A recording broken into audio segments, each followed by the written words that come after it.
Garments কর্মীকে গালিগালাজ করে বা বিভিন্ন রকম এরকম হয়রানি করে, এই সম্পর্কে যদি কিছু বলেন। আসলে হয়রানি তো আসলে এভাবে মালিক তো করে না। অনেক সময় আছে যে গার্মেন্টস শ্রমিক যারা আছে তারা বিভিন্ন মানুষের প্রলোভনে পড়ে বিভিন্ন আন্দোলন করে মালিক পক্ষর ক্ষতি হয় এতে। তো এই ক্ষেত্রে আপনি কি বলবেন? এবং মালিক পক্ষও আছে, অনেক মালিক পক্ষ আছে যে সরকার যেটা বলে, যেভাবে আইন করছে, যেভাবে বেতনের কথা বলে, কিন্তু এটা না দিয়ে তাদেরকে আগের যে নির্ধারিত বেতন আছে ওটা দেওয়ার জন্য বলে। তো সেই ক্ষেত্রে আপনার চিন্তা থেকে কিছু বলেন যে কি করা উচিত আসলে।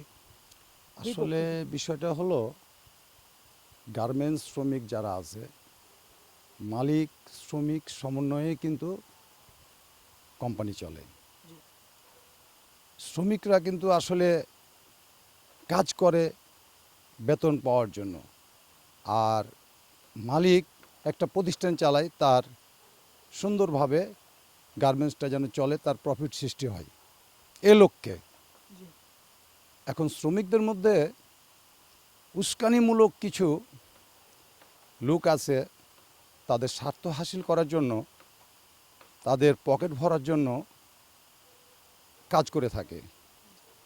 যখন ওই শ্রমিকদের মধ্যে এই জিনিসটা সৃষ্টি করে ফেলায়, তখন কিন্তু একটা গার্মেন্টসে অনেক ধরনের একটা অজুহাত তৈরি করে যে এটা লাগবে, ওটা লাগবে, এটা না দিলে আমরা আন্দোলন করব। এই যে এইসবের কারণে একটা ফ্যাক্টরির ক্ষতিগ্রস্ত হয়।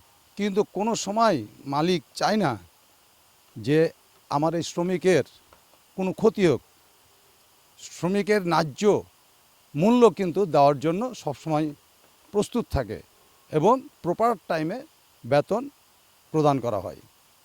কিন্তু ওই যে কিছু স্বার্থান্বেষী লোক, এদের কারণেই এই সরকারের নির্ধারিত বেতন অনেক গার্মেন্টসে কিন্তু দিতে চায় না। কিছু সংখ্যক গার্মেন্টস এভাবে এরম মানে করে আর কি। তো তাদের উদ্দেশ্যে আপনি কি বলতে চান? আচ্ছা, সরকারিভাবে যেটা বেতন নির্ধারণ করা, স্কেল দেওয়া হয়, সেটা কিন্তু এক্সপোর্ট যে গার্মেন্টসগুলো আছে রপ্তানিমুখী এবং কমপ্লায়েন্স স্টাইলে যেগুলো ফ্যাক্টরি আছে, এরা কিন্তু আসলে ওই নির্ধারিত বেতন অনুযায়ী কিন্তু ফ্যাক্টরি চালায়। তারপরেও কিন্তু ওই যে একটা কথা বললাম না, একটা আননেসারি একটা প্রস্তাব তুলে ধরে, ঠিক আছে, আন্দোলনটা ওই জায়গার থেকে শুরু হয়, ঠিক আছে। কিন্তু ফ্যাক্টরির মালিক সব সময় শ্রমিকদের উপর লক্ষ্য রাখে। এটা আমি 11 বছর একটা গ্রুপ কোম্পানিতে জব করে আসছি, আমি জানি মালিকেরা সবসময় শ্রমিকদের, কারণ শ্রমিক দিয়েই তো তারা উপার্জন করে, শ্রমিকদের লক্ষ্য রাখে।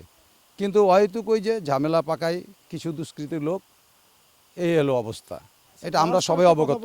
জি বলেন। গার্মেন্টস কর্মীকে গালিগালাজ করে বা বিভিন্ন রকম এরকম হয়রানি করে, এই সম্পর্কে যদি কিছু বলেন। আসলে হয়রানি তো আসলে এভাবে মালিক তো করে না, কিন্তু ওই যে যারা প্রোডাকশনের দায়িত্বে থাকে, মালিক হয়তো মেন্টালি কিছু প্রেশার দেয় বা রিকোয়ারমেন্ট দেয় বা কন্ডিশন দেয়, এত মাল প্রোডাকশন করতে হবে।